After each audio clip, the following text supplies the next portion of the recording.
Hey, what's going on, everyone? It's your friend Bats. My name is Jared. There's my boy Carl. He's yawning. He's a sleepy boy. So today we are doing Absolute Superman by Jason Aaron, Rafa Sandoval, and Ulysses Aurelio. So we are working our way through the Absolute line, and so today we're doing Superman. And personally, when I look at this cover, I'm like, I don't know if I'm going to like this. And that's because I'm kind of very over the 2010s version of dark, edgy Superman. And to me, it's personally played out. I don't, I know Jason Aaron is known for his run on Thor, the Mighty Thor with, what's the doctor's name? What's the chick's name? I don't remember her name. Is it not Carol Danvers? I'm not a Marvel person. Freaking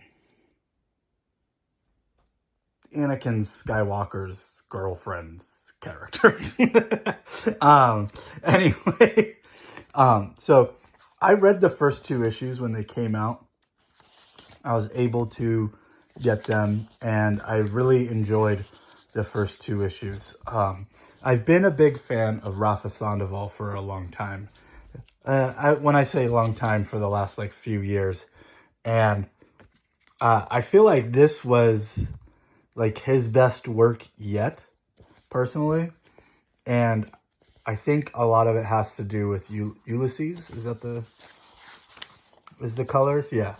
And this colorist is really just makes his art pop, and the world of Krypton is awesome. And so what I really appreciated about this take was that it's not so much that Superman's this edgelord, everything's bad, but he managed to take Superman back to his roots in a way that it seems like that's not really possible anymore. So with this essentially reboot / alternate timeline Superman, we're able to make Superman a hero for the oppressed and for the lower class, the people in poverty. And the way he used, and I really dug this idea, was that the Science Guild, and there was classisms on Krypton, and what we know as the House of L symbol, the Superman S, right, was a class symbol where the lower class individuals needed to wear. Everyone in the Krypton, on Krypton, wore their class symbol on their chest. So you have middle management. And I really dug that idea. I was like, oh, that's really cool to do that in this really it's like this slowly dystopian version of the world of, but of Krypton, right? It's like this, Krypton's supposed to be like an exaggerated version of Earth. And so for this Superman to be wearing the lower class symbol while being on a new planet, taking down the oppressors and helping the oppressed, being a savior for the oppressed, was really cool to me. I really dug that. And I also really dug the idea that Lois Lane followed in her father's footsteps and became an agent, a military agent. So I really found that interesting. And so the first two issues, for me personally, really just kick off a really cool story. And I really like the idea that Clark grew up on Krypton, so he knows what it is to be oppressed by the higher classes.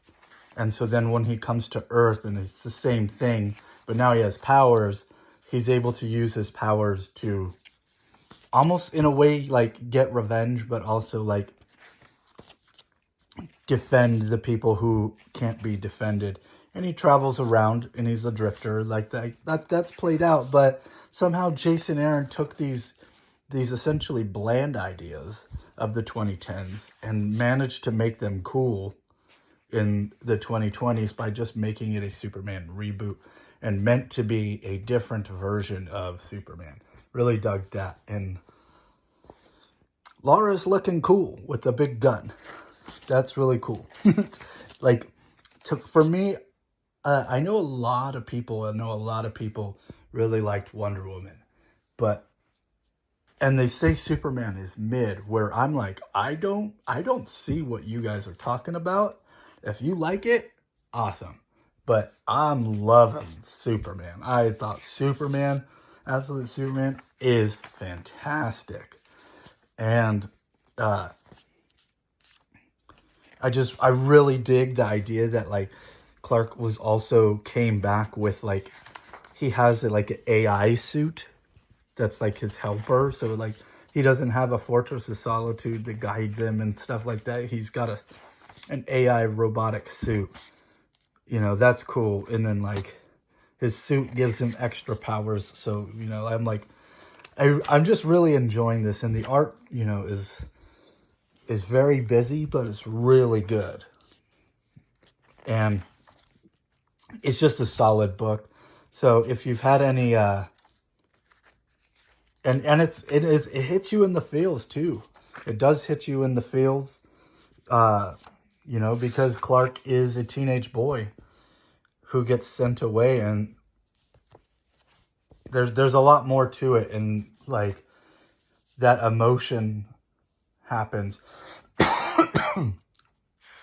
The things about like growing up and with your parents and stuff, and then them sending you away to save you, and you end up somewhere else.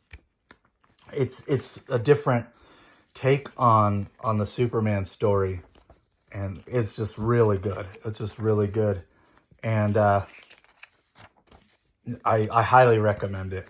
And the stuff with the Kents is pretty interesting too. I did dig that as well. Like, there wasn't really a part in this book that I didn't dislike, and which is, I don't want to say shocking, because comics have been really good lately.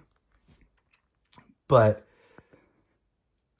just based on like the things that I have heard in the past based on Jason Aaron's work, I'm not a big Marvel guy, so I wasn't really reading anything by it. But the few things that I have read by Jason Aaron so far have been really good. And I'm like, oh, wow, maybe I should go check out some of his Marvel work.